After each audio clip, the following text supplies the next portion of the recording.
Hello and good afternoon dear student. आज આપણે વાત કરશું સિક્વન્શિયલ સીએનજી કન્વર્ઝન કીટ વિશે, બરાબર છે ને। ગઈકાલે જે આપણે વાત કરેલી હતી એ વાત કરેલી હતી એસ્પિરેટેડ સીએનજી કન્વર્ઝન કીટ માટે, બરાબર। અને આજે જે આપણે વાત કરવાના છે એ છે સિક્વન્શિયલ સીએનજી કન્વર્ઝન કીટ, બરાબર। તો એની અંદર શું આપ્યું છે કે ટેકનોલોજીના વિકાસને કારણે ઉત્તર સીએનજી કીટમાં કન્વર્ઝન કીટમાં પણ વિવિધ પ્રકારના ફેરફારો થઈ રહ્યા છે। તો હાલમાં ખૂબ જ પ્રચલિત એવી સિક્વન્શિયલ સીએનજી કીટ ટેકનોલોજીના ફ્યુલ માપનની વિશિષ્ટ પદ્ધતિનો ઉપયોગ થાય છે।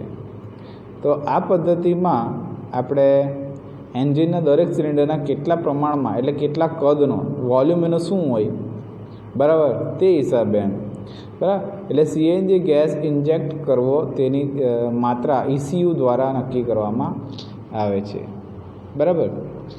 તો હવે ફિગર 2.6માં બતાવ્યા પ્રમાણે આખું એનું ફિગર બતાવેલું છે, થોડું ચાખું દેખાય છે, બરાબર। તો હિસાબે આપણે જોઈએ કે ફિગર 2.6માં સિક્વન્શિયલ સીએનજી કન્વર્ઝન કીટનો ડાયાગ્રામ દર્શાવે છે, જેમાં આ સિસ્ટમમાં હાઈ પ્રેશર ટેન્ક પણ છે, ફિલર છે, ફિટર અને રેગ્યુલેટરનો સમાવેશ થાય છે। High pressure tank, filler, filter અને રેગ્યુલેટરનો સમાવેશ થાય છે સિક્વન્શિયલ સીએનજી કન્વર્ઝન કીટમાં, બરાબર। તો રેગ્યુલેટર દ્વારા અચળ દબાણ જાળવવામાં આવે છે, બરાબર। તો પ્રેશરને આપણે શું કરવું પડે, કોન્સ્ટન્ટ રાખવું પડે, બરાબર। પછી કીધું કે સિસ્ટમમાં આવેલા સીએનજી રિડ્યુસરનું કાર્ય 3000 PSI પાઉન્ડ સ્ક્વેર પર ઇંચ દબાણવાળા સીએનજી વાયુનું દબાણ ઘટાડીને 40થી 70 PSI એટલે કે પાઉન્ડ સ્ક્વેર ઇંચ પાઉન્ડ પર સ્ક્વેર ઇંચ મર્યાદામાં લાવવાનું છે, બરાબર। 3000 હોય તેમાંથી મતલબમાં ઘટાડીને 40થી 70 સુધી લાવવાનું છે, બરાબર। તો હવે શું કરવાનું, તો રિડ્યુસર દ્વારા પ્રાપ્ત થતો લો પ્રેશર સીએનજી વાયુ રેગ્યુલેટર દ્વારા જ મતલબમાં એન્જિનના વિવિધ સિલિન્ડરમાં ગેસ પોર્ટના ઇન્જેક્ટર દ્વારા ડિસ્ટ્રીબ્યુટ વેચવામાં આવે છે, હે ને। તો આ દરેક ઇન્જેક્ટર્સમાં સીએનજી વાયુનું દબાણ એટલે મતલબ ડિસ્ટ્રીબ્યુટ છે ને આખું દરેક સિલિન્ડરમાં 40થી 70 જેટલો પાઉન્ડ સ્ક્વેર ઇંચ જેટલો રહેવા પામે છે, હે ને। પરંતુ દરેક ઇન્જેક્ટર બંધ અવસ્થામાં રહે છે, બરાબર। સો વાત કરીએ તો યોગ્ય સિગ્નલ પ્રાપ્ત થતાં ઇન્જેક્ટર્સ ચોક્કસ સમયગાળામાં એટલે કે pulse within millisecond, not mild, that is મિલીસેકન્ડમાં એટલે યોગ્ય સિગ્નલ પ્રાપ્ત થતાં જ આ ઇન્જેક્ટર ચોક્કસ સમયગાળા માટે ખુલે છે, બરાબર। તો ત્યારે SIS ECU દ્વારા પલ્સ વિથને ગેસ ઇન્જેક્શન મેપિંગ માટે ધ્યાનમાં લેવામાં આવે છે, બરાબર। શેના માટે, તો ગેસ મેપિંગ, બરાબર, ગેસ ઇન્જેક્શન મેપિંગ માટે ધ્યાનમાં લેવામાં આવે છે। તો સિક્વન્શિયલ ગેસ ઇન્જેક્શન સિસ્ટમ દરેક સાયકલમાં ઇનલેટ વાલ્વ ઓપનિંગના સમયગાળા સાથે સુસંગત થાય તેટલા સમય માટે ફક્ત એક જ વખત ઇન્જેક્શન ઓપનિંગ પ્રાપ્ત કરે છે, બરાબર। એટલે સિક્વન્શિયલ ગેસ ઇન્જેક્શન જે સિસ્ટમ છે કે નહીં, બરાબર, તેને સાયકલમાં ઇનલેટ વાલ્વ ઓપનિંગના સમયગાળા દરમિયાન જ્યારે મતલબમાં ઇનલેટ વાલ્વ ઓપન થાય તે સમયગાળા દરમિયાન સુસંગત થાય તેટલા સમય માટે જ, બરાબર, એટલા સમય માટે એક જ વખત ઇન્જેક્શન ઓપનિંગ પ્રાપ્ત કરે છે, બરાબર। તો તેનાથી શું થાય, તો કે આથી એન્જિન બેક ફાયરિંગનો પ્રશ્ન નિવારી શકાય। મતલબમાં આપણે કેવું કે કન્વર્ટ કરતા હોય ત્યારે બેક ફાયરિંગ ફાટ કરીને મતલબમાં અવાજ આવતો હોય, ઝટકા મારે, બરાબર છે ને ગાડી આખી, તો એ બેકફાયરિંગનો જે પ્રશ્ન છે એ નિવારી શકાયા નથી, બરાબર. તો આ પ્રકારની સિસ્ટમમાં મેનિફોલ્ડ એબ્સોલ્યુટ પ્રેશર સેન્સર, બરાબર, આ પ્રકારની સિસ્ટમમાં મેનિફોલ્ડ એબ્સોલ્યુટ પ્રેશર સેન્સર એટલે કે natural gas pressure sensor, natural gas temperature sensor, engine coolant temperature sensor જેવા વિવિધ પ્રકારના સેન્સરનો ઉપયોગ થાય છે. આ ઈચ એન્ડ એવરી, બરાબર છે ને, બધા જ જે પ્રેશર સેન્સર આપણા એ તમારે ચોક્કસથી યાદ રાખવાના છે, કેમ કે MCQ બેઝ ક્વેશ્ચન આવશે એટલે એની અંદર તમને આ બધી વસ્તુ પૂછશે જ, બરાબર. તો આ પ્રકારની સિસ્ટમમાં મેનિફોલ્ડ એબ્સોલ્યુટ પ્રેશર સેન્સર, પછી નેચરલ ગેસ પ્રેશર સેન્સર, દેન નેચરલ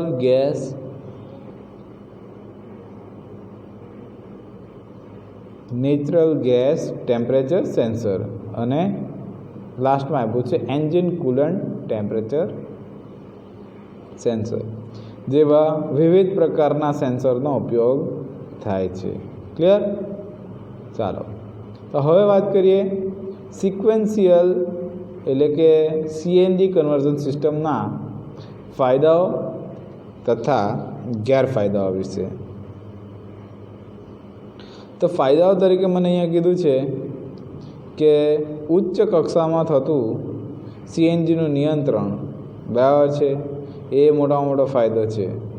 નિયંત્રણ કરવું એ સૌથી મોટામાં મોટો ફાયદો છે, બરાબર. એ ઉચ્ચ કક્ષામાં થતું CNGનું નિયંત્રણ, પછી ઓછા પાવર લોસ પણ ઓછો થાય છે એમાં. પછી નવા વાહનોમાં ઉત્કૃષ્ટ કામગીરી, બરાબર છે, નવા જે વ્હીકલ આવે છે તેમાં આપણે વધારે યુઝ કરતા હોઈએ છીએ, બરાબર, કેમ કે પેલો બેકફાયરિંગનો પ્રશ્ન નિવારી શકાય ને એટલા માટે. પછી મલ્ટિપલ સેન્સરના ઉપયોગ દ્વારા નિયંત્રણ થતું હોવાથી એન્જિનની સ્મૂથ રનિંગ થાય છે, બરાબર. મલ્ટિપલ સેન્સરમાં આપણે કયા જોઈ ગયા? Manifold absolute, natural gas pressure, natural gas temperature, engine coolant, આ બધા વગેરે આપણે જોઈ ગયા, બરાબર. હવે વાત કરશું આપણે ગેરફાયદાઓ. તો વધુ કિંમત છે એની, બરાબર ને. જે સિક્વન્શિયલ જે છે તેની કિંમત કેવી છે? વધુ છે, અને એનું ઇન્સ્ટોલેશન બી અઘરું છે, થોડું ડિફિકલ્ટ એમ, બરાબર. તરત થઈ નથી જતું એનું ઇન્સ્ટોલેશન, અને એનું એન્જિન ટ્યુનિંગ પણ અઘરું છે, બરાબર. એની અંદર ફિગર બતાવેલી જ છે, આપણે જોઈ શકીએ છીએ, બરાબર. તો આ વધુમાં પ્રશ્ન આપેલા છે જે તમને આમાંથી પણ પૂછવો હોય તો તમને પૂછી શકાય, બરાબર, કે ભાઈ આંતરિક દહન એન્જિન વડે થતું હવાનું પ્રદૂષણ, બરાબર, તો એમાં શું કહી શકીએ આપણે? તો 20મી સદીના મધ્યભાગ સુધી આંતરિક દહન એન્જિનોની સંખ્યા દુનિયામાં મર્યાદિત હોવાને લીધે આ પ્રશ્ન સહન કરી શકાય તેવો હતો, બરાબર. પણ સૂર્યપ્રકાશની મદદ વડે જ વાતાવરણ સરખામણીમાં સ્વચ્છ રહેતું હતું, બરાબર છે ને. ત્યારે તો 1940ના અંતમાં હવાનું પ્રદૂષણ એક સ્વરૂપે પ્રશ્ન તરીકે ઓળખાયો. મતલબમાં 1940 પહેલાં આપણને શુદ્ધ બધી વસ્તુઓ મળી રહેતી હતી. ત્યાર પછી મતલબમાં 1940ના અંતમાં હવાનું પ્રદૂષણ એક સ્વરૂપે ઓળખાયો, બરાબર. તો છેલ્લા દાયકામાં અમેરિકા, યુરોપ અને જાપાન વડે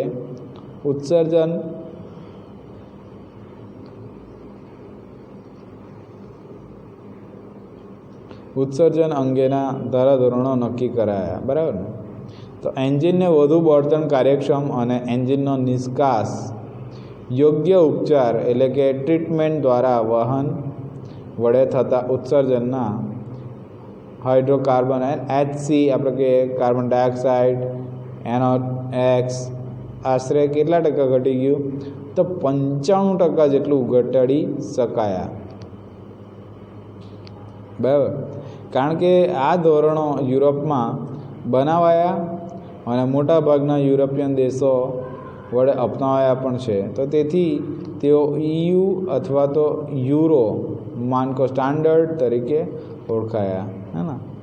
યુ અથવા યુરો માનકો એટલે કે સ્ટાન્ડર્ડ તરીકે ઓળખાયા. પછી સૌથી મોસ્ટ ઇમ્પોર્ટન્ટ ક્વેશ્ચન બી આપણે કહી શકીએ ઉત્સર્જનના તે નિયમ કયા છે? તો કયા નિયમ છે? તો આપણે જઈએ કે આ નિયમ વાહનોના ઉત્સર્જનનું નિયંત્રણ કરવા માટે યુરોપમાં બનાવાયા છે. તો આ નિયમો દ્વારા ચાલતા વાહનોમાંથી પ્રતિ કિલોમીટર બહાર નીકળતા કાર્બન ડાયોક્સાઇડ એટલે કે CO, હાઇડ્રોકાર્બન એટલે કે મતલબ HC બરાબર છે, અને નાઇટ્રોજન ઓક્સાઇડ એટલે કે NOx રાઈટ, અને પાર્ટિક્યુલેટ પદાર્થો એટલે કે આપણે કે PM છે ને, તો જેવા પ્રદૂષકો એટલે કે પોલ્યુશનની માત્રા વજનમાં નક્કી કરી છે. તો આ નિયમ મુજબ જુદા જુદા વાહનો માટે નક્કી કર્યા છે. તો ઉત્સર્જનના નિયમો પ્રમાણે જોઈએ તો પેટ્રોલ વડે ચાલતા ચેલેન્જ બરાબર છે,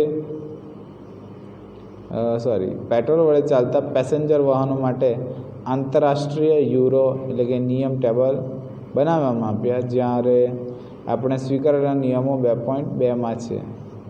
બરાબર, મતલબ આંતરરાષ્ટ્રીય યુરો નિયમ શું હતો પોલ્યુશન માટે? તો યુરો 1, પછી 1996માં યુરો 2, 2000માં યુરો 3, 2000માં યુરો 4. બસ આ રીતે મતલબ કન્ડિશન વધતી જ ગઈ પેટ્રોલ વડે ચાલતી કાર માટે. CO હોય તો ગ્રામ પર કિલો વોટ હે ને, 2.72, 2.2, 2.3, 1.1 એટલે ઘણી બધી વસ્તુ આપણે ડિટેલમાં જોઈ શકીએ છીએ. ક્લિયર? પછી ઉત્સર્જનના નિયમો પ્રમાણે આપણે જોઈએ તો પોલ્યુશન, પછી કાર્બન ડાયોક્સાઇડ, ગ્રામ પર મીટર ક્યુબ, બરાબર, તો આ બધા ક્વેશ્ચન આપણે અહીંયા જોઈ શકીએ છીએ. પછી વાત કરીએ આપણે કે ભારત સ્ટેજ નિયમોનો ઉપર નોંધ. ભારત સ્ટેજ માટે શું કીધું કે યુરો નિયમની જેમ જ ભારત સ્ટેજ એટલે કે નિયમ આપણા દેશમાં વિકસાવ્યો છે ને. સો અત્યાર સુધી ભારત સ્ટેજ એટલે કે BS આપણે કહીએ હે ને, BS નંબર જે છે I2 એન્ડ I3 મતલબ 1, 2, 3 I નથી પણ 1, 2 and 3 નિયમો વિકસાવવામાં આવ્યા અને તે ટેબલ દર્શાવવામાં આવ્યા છે. તો આ નિયમો વડે છપાયેલી મર્યાદા સેન્ટ્રલ મોટર વ્હીકલ નિયમ હેઠળ 1989 હેઠળ નિયમ 115માં દર્શાવ્યા હતા. બરાબર, તો યુરો 3 જે છે અને BS 3 જે છે વચ્ચેનો તફાવત એ છે કે BS 3 નિયમો હેઠળ એન્જિનની ચકાસણી દરમિયાનની મહત્તમ ગતિ મર્યાદા BS 3ના નિયમમાં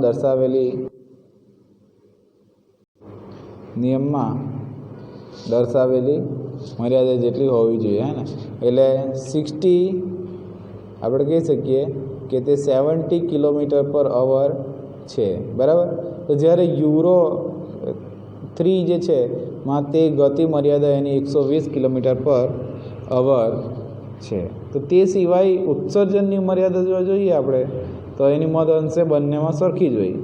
બરાબર ને, એટલે આ બધી રેન્જ જે છે 70 km/h, પછી 120 km/h, એ બધી વસ્તુ તમારે ધીમે ધીમે યાદ રાખવાની. પણ આવી એક્સ્ટ્રા નોલેજ જેવું જ છે, એટલે કે શું કહેવાય આપણે જનરલ નોલેજ જેવું તરીકે આપણે કન્સિડર કરી શકીએ. તો આ નિયમનો અમલ કરવા માટે કેટલાક પ્રૌદ્યોગિક એટલે કે ટેકનોલોજી મુજબ ફરીથી ફેરફાર કરવાની જરૂર પડી. બરાબર, તો પેટ્રોલ એન્જિન માટે શું કર્યું કે નિષ્કાસની પદ્ધતિમાં ફેરફાર અને વધારાના ઉત્પ્રેરક એટલે કે કેટલાઇઝર એન્જિનની નિષ્કાસની નજીક મૂકવું. પછી બીજું આપેલું કે કેટલાક ભાગો જેવા કે O2 સર્વર બરાબર છે ને, પર્જ વાલ્વ એવું લઈ શકીએ આપણે. ડીઝલ એન્જિન માટે લેવું હોય તો મારી પાસે છે પાર્ટિક્યુલેટ ટ્રેપ, પહેલાં ઓક્સિડેશનનો ખંડ એટલે કે કમ્પાર્ટમેન્ટ આખો, અને બીજો આપેલ છે નિષ્કાસ NO2, HC, CO અને પાર્ટિક્યુલેટ પદાર્થો. બરાબર છે. પછી વાત કરીએ આપણે ઉત્સર્જિત માટે. તો ઉત્સર્જિત વાયુઓની અસર શું છે? તો હવાનું પ્રદૂષણ માણસને માંદા પાડે. તેના આંખ અને નાકમાં બળતરા, ચડ, શ્વાસ લેવામાં મુશ્કેલી અને બળતરા. તો કેટલાક રસાયણો કે જે પ્રદૂષિત હવામાં હોય તે કેન્સર, જન્મજાત ખામી, મગજ અને નસોમાં નુકસાન, ફેફસામાં તથા શ્વાસનળીમાં લાંબા ગાળાનું નુકસાન ઉત્પન્ન કરે છે, જે આપણે જાણતા જ છે, બરાબર ને? તો તે વાતાવરણ બગાડે છે, પાક અને જંગલો બગાડે છે. તો SO2, NOx અને પાર્ટિક્યુલેટ પદાર્થો એટલે કે મેટર PM15ને નુકસાન કરે છે. તો મકાન, પૂતળા અને સ્મારકોને નુકસાન કરે છે. પછી એમાં એ આપેલું છે કે તરતા પાર્ટિક્યુલેટ પદાર્થો એટલે કે તે ઘણા નાના પદાર્થો એટલે કે લેસ ધેન 100 માઇક્રોમીટર અને તે વાતાવરણમાં લાંબા ગાળા સુધી તરતા જ રહે છે. તો આરોગ્ય ઉપરની તેની અસર તેના આકાર ઉપર છે. તો કેટલી શક્ય અસરો તેની એકાગ્રતા એટલે કોન્સન્ટ્રેશન એટલે માઇક્રોમીટર ઇન્ટુ મીટર ક્યુબ ઉપર અવલંબે છે. તે પહેલું આપણે લઈએ તો એ છે શ્વાસનળીના સોજાને લઈને મૃત્યુમાં વધારો, બરાબર ને? બીજું આપેલું છે શ્વાસોશ્વાસ અને હૃદયને લગતા રોગોને કારણે, બરાબર છે? તો આટલું આપણે જાણી શકીએ ઇઝીલી, બરાબર. પછી એ જ રીતે સલ્ફર ડાયોક્સાઇડની વાત કરીએ, બરાબર. Sulphur dioxide, nitrogen oxide, carbon monoxide, lead, આ બધા કેવા હાર્મફુલ જે છે એ વસ્તુ છે, બરાબર છે? તો આપણે અહીંયા ચેપ્ટર પૂરું કરીએ છીએ, બરાબર. Okay, thank you very much.